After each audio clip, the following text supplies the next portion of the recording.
You can learn everything about a person by watching who they choose when no one expects them to choose that way. The ballroom fell silent so suddenly that even the soft clink of crystal glasses seemed too loud. More than 300 guests stood beneath towering chandeliers inside the Whitmore Foundation's annual charity gala, where politicians, entrepreneurs, celebrities, and philanthropists gathered every spring to celebrate generosity wrapped in elegance. Conversations stopped halfway through unfinished sentences. Camera shutters hesitated. A violinist lowered her bow. Every pair of eyes turned toward the woman standing alone beneath the warm amber lights. Claire Whitmore looked exactly like the magazines always described her. Graceful without trying. Confident without raising her voice. Her ivory evening gown reflected the golden glow around her, while a single strand of pearls rested quietly against her neck. At 34, she had become one of the youngest foundation presidents in New York, admired as much for her intelligence as for her beauty. More than once, society columns had predicted which billionaire, senator, or famous entrepreneur would eventually win her heart. None of those predictions prepared the room for what she said next. This year's Community Legacy Ambassador, Claire announced calmly, is Marcus Bennett. For 2 long seconds, nobody moved. The applause everyone had expected simply never arrived. Instead, confusion drifted through the ballroom like an unexpected winter breeze. Heads turned toward the back of the room, searching for the man whose name had just been spoken. Marcus Bennett almost didn't realize she meant him. He stood beside a service entrance wearing a clean Navy maintenance uniform, a visitor badge clipped neatly to his chest after spending the afternoon repairing an aging ventilation system that had failed before the gala began. His toolbox rested quietly beside his worn leather boots. He had only stayed because one of the event coordinators insisted the foundation wanted to thank every contractor before they left. Marcus looked behind himself, convinced another Marcus must be standing somewhere nearby. There. Wasn't. Claire smiled gently. Yes, she said, her voice carrying across the silent ballroom. Mr. Bennett, I'm speaking to you. Hundreds of guests slowly shifted aside, creating an unexpected path through rows of polished marble floors and elegantly dressed strangers. Marcus hesitated before picking up his toolbox. Then he thought better of it and quietly set it back down beside the wall. His broad shoulders remained relaxed despite the weight of countless curious stares. At 42, life had taught him that people often looked first and understood later. He buttoned the cuff of his faded uniform sleeve almost absent-mindedly before walking forward with the same calm pace he used every morning while taking his 9-year-old daughter, Ava, to school. The whispers began before he reached the center aisle. Isn't he the HVAC technician? That's the maintenance guy? There has to be some mistake. Why would someone like Claire choose him? Marcus heard none of it. Or perhaps he had simply grown accustomed to letting assumptions pass by like traffic outside an apartment window. Years of raising Ava alone had quietly rearranged his priorities. Pride had become less important than patience. Recognition mattered far less than getting home in time to help with 4th-grade homework and making grilled cheese sandwiches exactly the way his daughter liked them, with the crust still attached because, unlike most kids, Ava insisted they tasted better that way. Claire watched him approach, and something softened behind her composed expression. She had spent months preparing this moment, yet standing there now, she realized no speech could ever explain what one ordinary father had unknowingly taught her. The audience believed they were about to witness an award ceremony. They had no idea they were about to hear a story that would quietly challenge everything they thought they knew about success. If you're enjoying this story so far, don't forget to like this video and subscribe to Black Dad Nexus. Every day, we bring you touching stories, emotional love stories, and unforgettable journeys inspired by the moments that change people's lives forever. Marcus stopped a respectful distance from the stage, unsure whether he should step onto it or remain where he stood. His hands rested naturally at his sides, rough from years of repairing heating systems, changing filters, tightening worn bolts, and carrying heavy equipment through office buildings that most people admired without ever noticing the people who kept them comfortable. Claire looked at him for a quiet moment before gesturing toward the empty space beside her. Please, she said with a warm smile. You belong here. Those 4 words unsettled the room more than her announcement had. A few guests exchanged puzzled glances. Others reached for their phones. not to celebrate the moment, but to capture what they assumed would become tomorrow's most confusing headline. Marcus stepped onto the stage without changing his expression. He neither smiled proudly nor lowered his eyes in embarrassment. He simply nodded politely toward Claire before turning to face the audience. Under the bright lights, his uniform looked even simpler than it had from across the ballroom. The small embroidered name above his pocket had faded from years of washing. The soles of his work boots showed careful repairs instead of expensive replacements. Nothing about him suggested influence, wealth, or social prestige. Yet somehow, he appeared completely at ease. Claire noticed it immediately. Most people became different when hundreds of strangers stared at them. Marcus did not. He stood exactly as he had earlier that afternoon while explaining an air circulation problem to the event manager. Calm, patient, unhurried.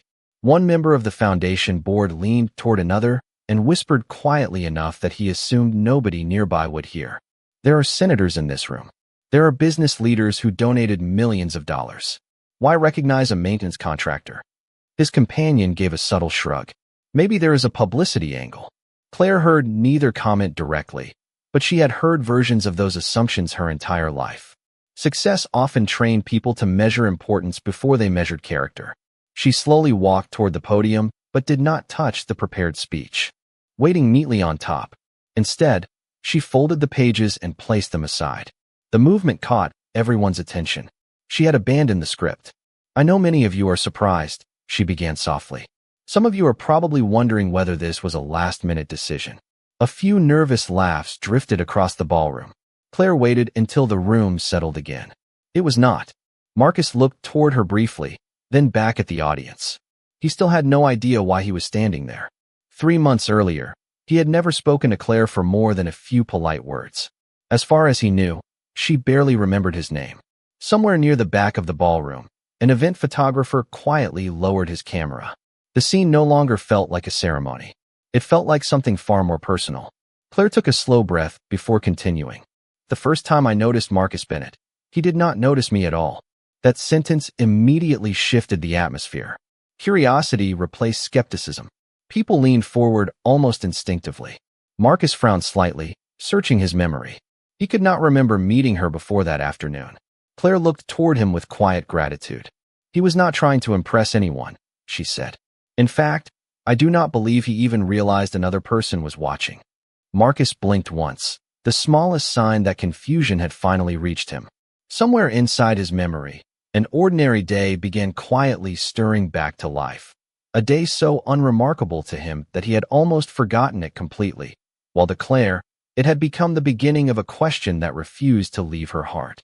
Marcus searched his memory again, but nothing extraordinary came to mind. His days rarely separated themselves from one another. They began before sunrise with the soft buzz of an old alarm clock, the smell of fresh coffee filling a modest apartment in Queens, and the gentle ritual of waking Ava for school without rushing her. Every morning followed the same quiet rhythm. Pancakes on Saturdays, oatmeal on weekdays, a handwritten note tucked beside her lunch almost every afternoon. Small things, ordinary things, the kind of moments that never made headlines because they were never meant to. Claire's voice carried the audience backward through time. It happened 6 months ago. The ballroom faded inside everyone's imagination as her words painted another scene. A gray Tuesday morning. Rain drifted steadily across Manhattan, leaving silver reflections on sidewalks and glass towers. The children's wing of St. Matthew Medical Center bustled with quiet urgency. Nurses walked quickly but gently. Parents waited with tired eyes and hopeful hearts. Volunteers moved from room to room carrying books, puzzles, and warm blankets. Claire had arrived early that morning to finalize a new partnership between her foundation and the hospital. It was supposed to be another scheduled visit, another meeting carefully organized down to the minute. Instead, something unexpected delayed her. The elevator stopped on the pediatric floor for several minutes because maintenance crews were inspecting a ventilation unit. She remembered glancing impatiently at her watch before deciding to take the hallway instead. That decision changed far more than her schedule. Halfway down the corridor, she noticed a little boy sitting alone near a window, hugging a stuffed dinosaur almost as tightly as he hugged his own knees. His eyes stayed fixed on the floor. Nurses greeted him kindly as they passed, but he barely looked up. Claire slowed her pace, wondering whether someone should stay with him. Before she could step closer, another person quietly entered the hallway carrying a metal toolbox. It was Marcus. He wore the same Navy work uniform he was wearing tonight. The same careful expression. The same steady walk. He noticed the little boy almost immediately, then looked toward a nearby nurse before speaking softly. Is someone sitting with him? The nurse smiled sadly. His grandmother stepped out to grab coffee. She should be back soon. Marcus nodded once. Thank you. He could have continued toward the mechanical room without another thought. He had a work order waiting upstairs. Equipment needed repairing. Schedules needed following. Nobody would have questioned him for simply doing his job. Instead, he quietly set his toolbox against the wall and walked over to the empty chair several feet away from the child. He did not sit beside him. He did not interrupt his silence. He simply chose the nearby chair, leaving enough space for the boy to feel comfortable. For nearly 10 minutes, neither of them spoke. Marcus looked out the rain-covered window while the little boy continued holding his stuffed dinosaur. The hallway remained peaceful except for distant footsteps and the gentle hum of hospital air vents. Claire watched from around the corner, curious why a maintenance technician would spend precious work time sitting silently with a child he had never met. Then something almost invisible happened. The little boy slowly looked toward Marcus. After another minute, he slid the stuffed dinosaur across the empty space between them without saying a word. Marcus smiled gently, picked it up with both hands as though it were something precious, and pretended to study it carefully before making the dinosaur nod once toward its owner. The little boy smiled for the first time. It was small, barely noticeable, but to Claire, standing unseen down the hallway, it somehow felt brighter than every chandelier shining above tonight's ballroom. Marcus never asked the little boy what had happened. He never asked where his parents were or why sadness seemed so heavy on such small shoulders. Some questions, he had learned over the years, belonged to people only after trust had arrived. Until then, silence was often the kinder language.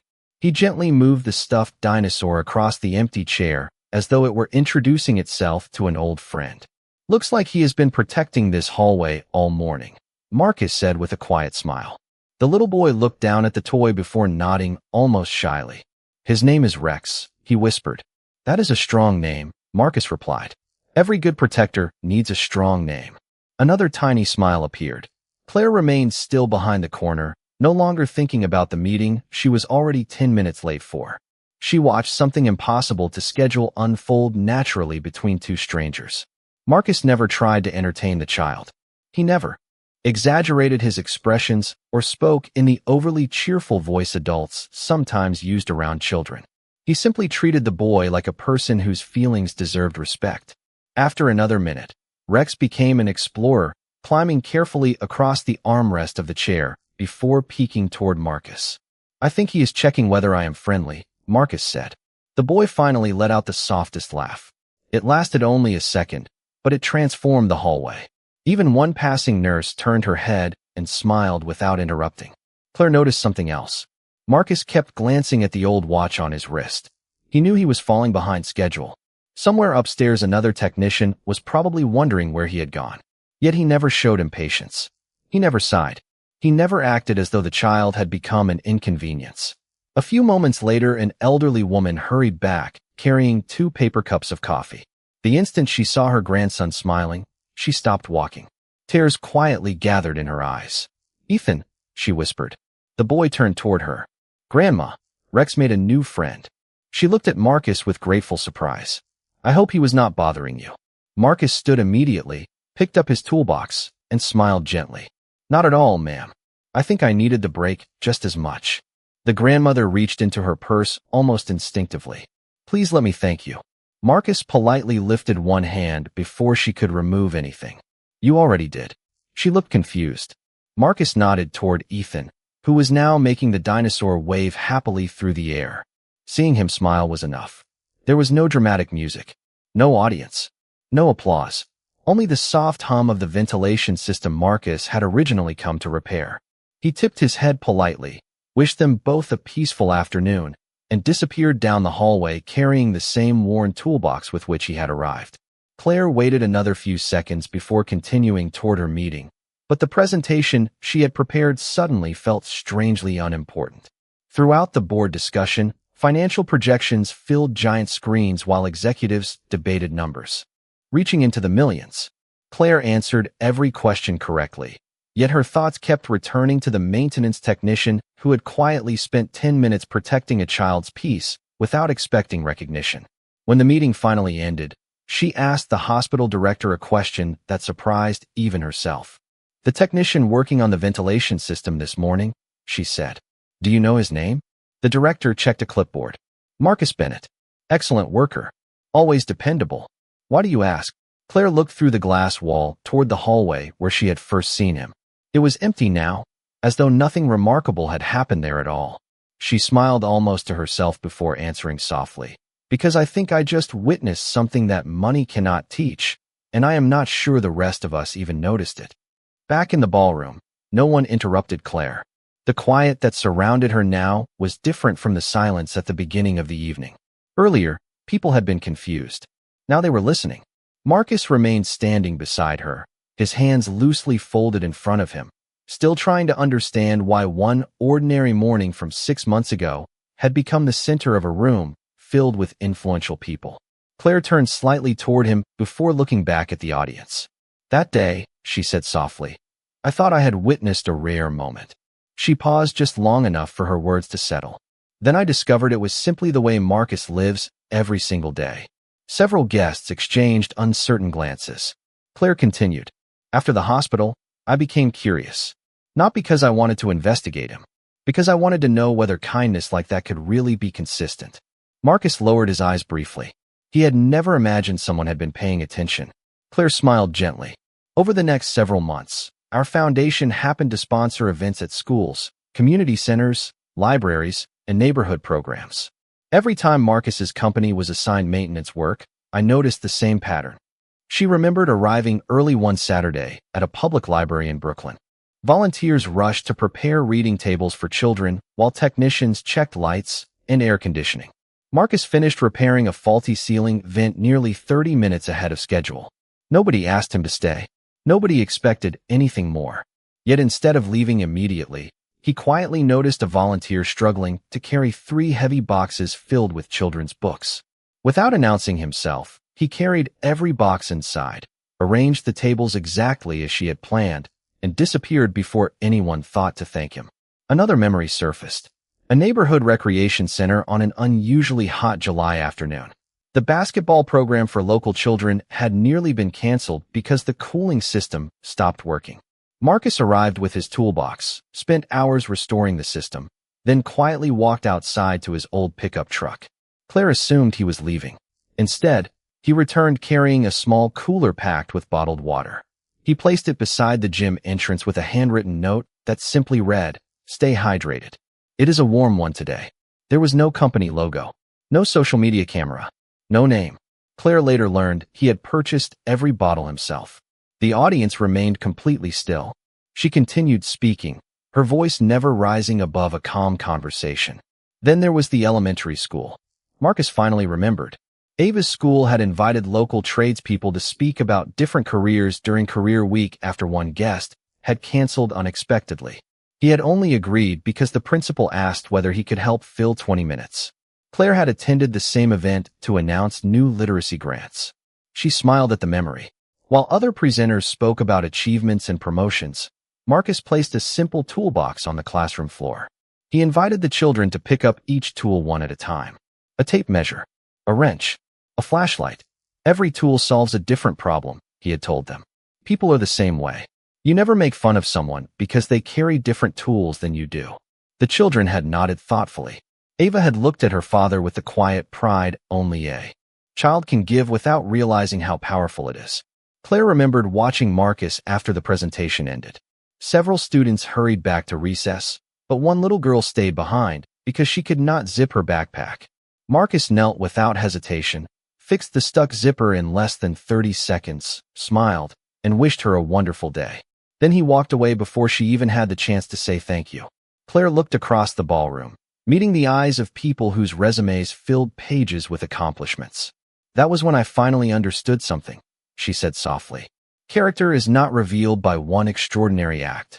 It is revealed by ordinary choices repeated so consistently that they become invisible. Marcus never performed kindness. He simply practiced it until it became part of who he was. Before we continue, take a quick second to subscribe to Black Dad Nexus if you haven't already. If you love powerful family dramas, surprising stories, real-life inspired journeys, and stories with meaningful life lessons, you're in the right place. Your support helps us create a brand new cinematic story every single day. Claire let the silence linger. She had spent years delivering polished speeches in grand auditoriums, standing before investors, lawmakers, and international donors. She knew when to speak. More importantly, she had learned when not to. Tonight, the quiet carried more weight than applause ever could. She slowly turned toward Marcus. "There was one afternoon," she said, "when I finally understood why I could never forget what I had seen." Marcus looked at her with genuine curiosity. He had no memory of any remarkable afternoon. For him, every workday blended into the next, measured not by recognition, but by the simple satisfaction of solving one problem before moving on to another. Claire continued, "Our foundation organized a neighborhood family festival in Queens last September. Hundreds of parents came with their children. We hired your company to inspect the electrical equipment before the event opened." Marcus nodded faintly. He remembered the assignment. It had started before sunrise. The air had carried the first cool breeze of autumn, and colorful tints stretched across the city park while volunteers arranged folding chairs and tables. He had arrived with 2 co-workers, finished the inspection, signed the paperwork, and prepared to leave. At least, that was how he remembered it. Claire smiled softly. "You were already walking toward the parking lot." She paused. "Then you noticed someone sitting alone." Marcus's memory sharpened. Near the edge of the playground, an elderly man sat quietly on a weathered wooden bench, staring down at a pair of untied shoelaces with trembling hands. Families passed by without slowing. Some were busy carrying balloons. Others hurried after excited children racing toward the inflatable games. Marcus had watched for a few seconds before changing direction. He approached the bench with the same calm respect he offered everyone. "Good morning, sir," he had said. "Mind if I give you a hand?" The older gentleman looked embarrassed. "These fingers are not as steady as they used to be." Marcus smiled. "That happens to the best of us." He knelt carefully, tied both shoes securely, brushed a little dust from the leather, then stood again without making the moment feel uncomfortable. The gentleman quietly thanked him. Marcus simply tipped his head and wished him a wonderful day. Then he continued toward his truck. Claire looked across the ballroom. Most people would think that is where the story ends. She shook her head gently. It does not. Nearly 20 minutes later, after Marcus had loaded his tools, he noticed the same gentleman again. This time he was still sitting alone while families gathered around picnic tables filled with food and laughter. Marcus looked around for a moment, then opened the lunch cooler he had packed that morning. Inside rested 2 turkey sandwiches, an apple, and a small bag of pretzels. He carried one meal back to the bench. "I packed extra," he said with an easy smile that carried no trace of pity. "Would you help me make sure this does not go to waste?" The gentleman accepted the lunch with grateful eyes. They sat together for several minutes, talking quietly beneath the shade of a maple tree whose leaves had just begun turning gold. Marcus never asked why the man was alone. He never offered advice. He simply shared a meal. Claire drew a slow breath. "I was watching from across the park." Her voice became even softer. "Do you know what surprised me the most?" Marcus gently shook his head.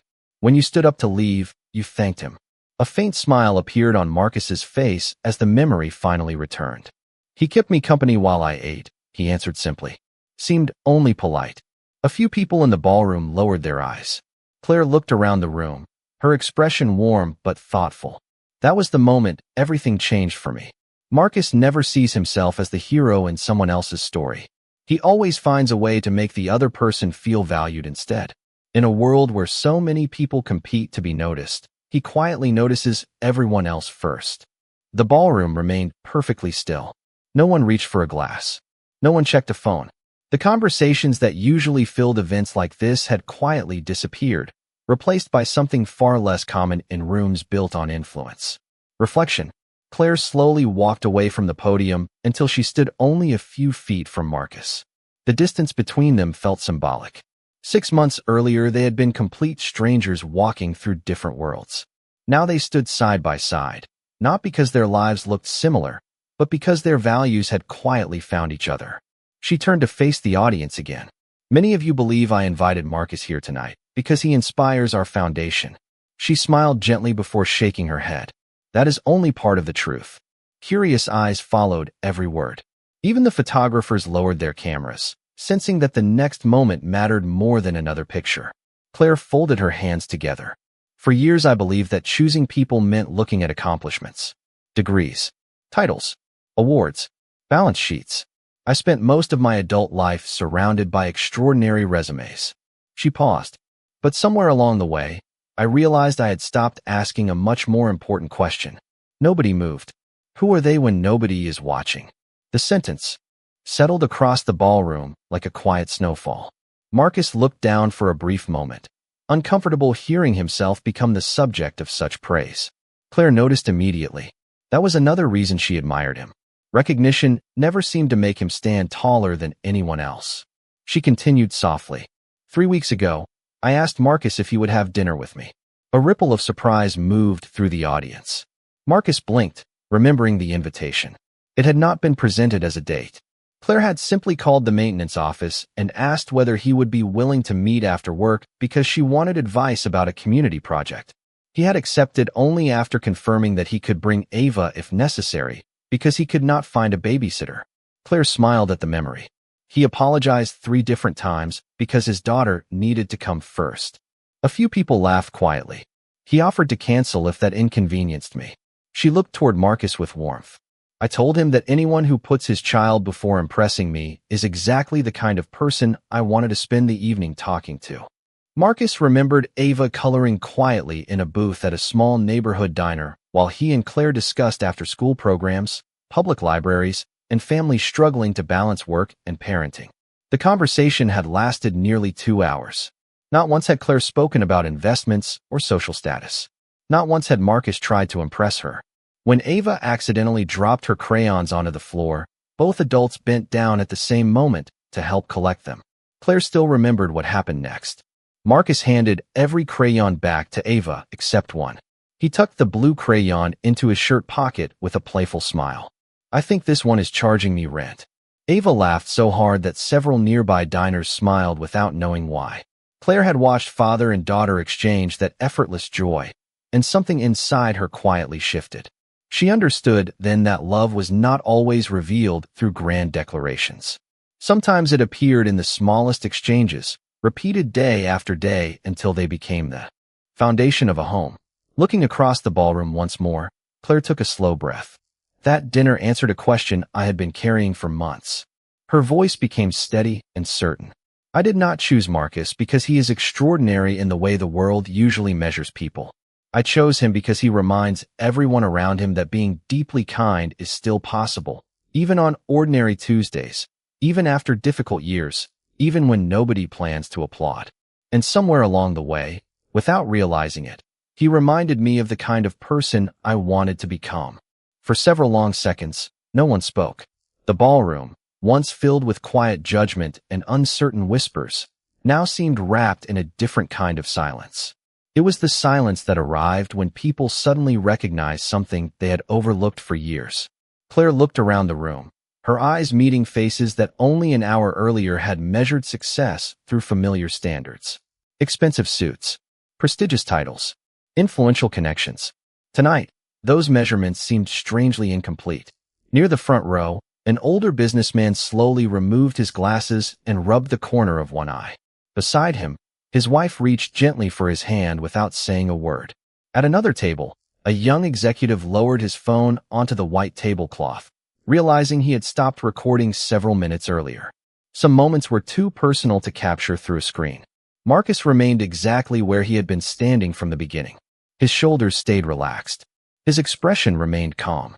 He looked almost uncomfortable with the attention, as though he wished everyone would simply enjoy the evening and allow life to continue as normal tomorrow morning.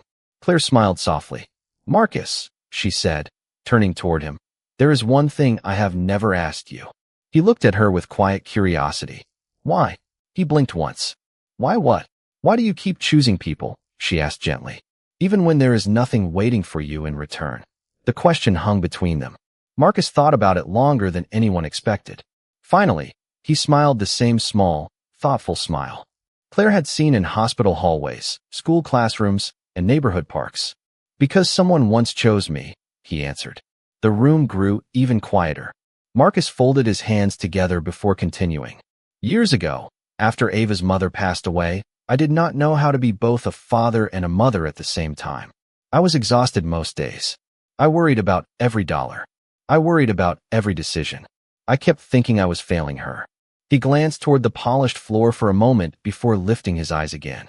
One morning, an elderly neighbor knocked on my apartment door with 2 homemade casseroles. She smiled and said, "You look like someone who forgot that it is all right to let people help once in a while." A faint laugh drifted through the audience. Marcus smiled with them. She did not solve every problem. She just reminded me I was not carrying them alone. He paused. A few weeks later, another neighbor fixed Ava's bicycle without charging me anything. Then one of her teachers quietly bought the art supplies she needed for class. Nobody made a speech. Nobody asked for recognition. He looked around the ballroom. I guess I decided that if enough people carried me through difficult days, then maybe I should spend the rest of my life carrying small pieces of someone else's burden whenever I could. Claire lowered her head for a brief moment. She had expected a thoughtful answer. She had not expected one so beautifully ordinary. Marcus continued with the same steady voice. The truth is, kindness grows best when nobody owns it. You receive it from one person. You pass it to another. Then they pass it along again. After a while, nobody remembers where it started, and maybe that is exactly how it should be. Several guests quietly wiped away tears they had not expected. Even members of the foundation board who had questioned Claire's decision earlier now sat with thoughtful expressions, their prepared opinions quietly replaced by something deeper. Claire reached into the inside pocket of her jacket and removed a simple cream-colored envelope. There was no golden seal, no elaborate ribbon. She held it carefully before offering it to Marcus with both hands. "Tonight," she said softly, "this foundation would like to make one more choice. Not because you asked for it.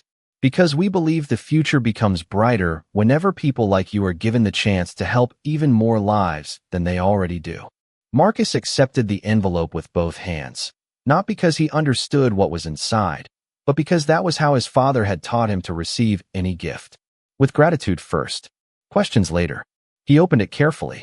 Inside was a single letter bearing the Whitmore Foundation seal. He read the first few lines in silence before looking back at Claire, genuinely surprised. "You are offering to fund the Community Kindness Initiative?" he asked quietly. Claire nodded. "Not just fund it," she replied. "We want you to help build it." The audience listened as she continued.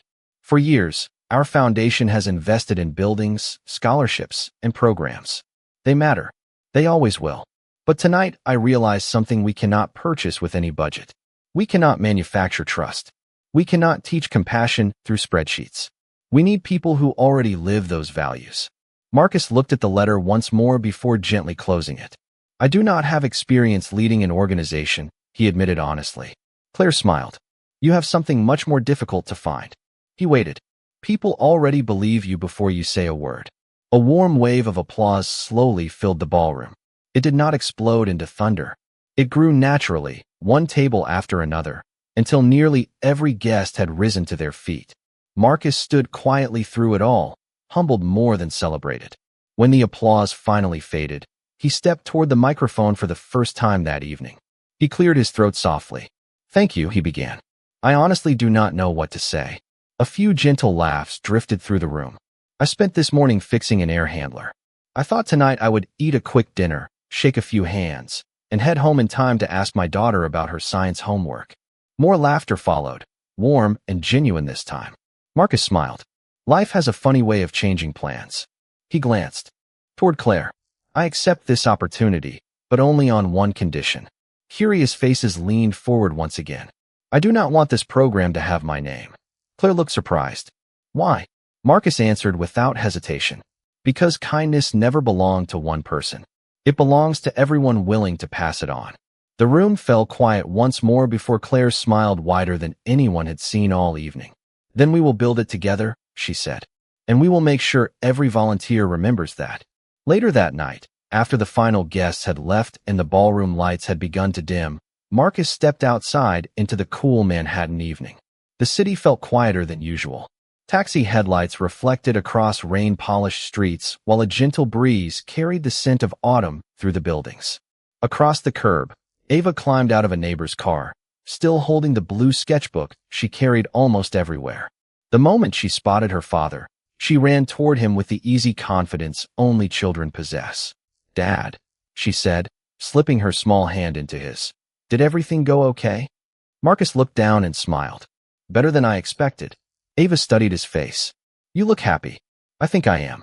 Claire walked out of the building a few moments later, carrying her shoes in one hand after a very long evening. She smiled when Ava waved enthusiastically. "Miss Claire," Ava called. "Are you coming with us?" Claire looked at Marcus before answering. He gave a small nod, leaving the decision entirely to her. "If you both have room for one more person," she said. Ava immediately reached out her free hand. Without another word, Claire accepted it.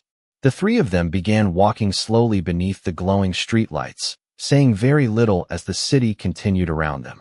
Sometimes the most meaningful journeys did not begin with grand promises. Sometimes they began with three people sharing the same sidewalk, choosing the same direction, one quiet step at a time. Marcus never tried to become the man everyone admired. He simply remained the father one little girl was proud to call dad. Somehow, that quiet faith became strong enough to change another heart, then another, until kindness itself became the only legacy that truly mattered. Every story leaves us with a question. What would you have done if you were in their place? Share your thoughts in the comments below.